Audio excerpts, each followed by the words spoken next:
হুতি কারা, কেন গোষ্ঠীটির বিরুদ্ধে বড় হামলা শুরু ডোনাল্ড ট্রাম্প?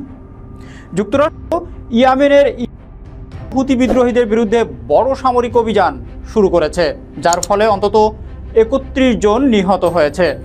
প্রেসিডেন্ট ডোনাল্ড ট্রাম্পের নির্দেশে এই হামলা শুরু হয় এবং কয়েক সপ্তাহ ধরে তা চলতে পারে বলে ধারণা করা হচ্ছে। হুতিরা ২০১৪ সালে ইয়েমেনের রাজধানী সানা দখল করে এবং ২০১৫ সালে সৌদি নেতৃত্বাধীন জোট তাদের বিরুদ্ধে অভিযান শুরু করলেও পরাজিত করতে ব্যর্থ হয়। ২০২৩ সালে গাজায় যুদ্ধে ইসরায়েলকে সমর্থন জানিয়ে হুতিরা লোহিত সাগরে ইসরায়েল সংশ্লিষ্ট জাহাজে হামলা শুরু করে, যা মার্কিন সামরিক অভিযানের মূল কারণ বলে দাবি করা হচ্ছে। ডোনাল্ড ট্রাম্প হুতিদের প্রতি ইরানের সমর্থন বন্ধের হুমকি দিয়েছেন এবং ইরান যুক্তরাষ্ট্রকে হুমকি দিলে জবাবদিহির আওতায় আনা হবে বলেও উল্লেখ করেছেন।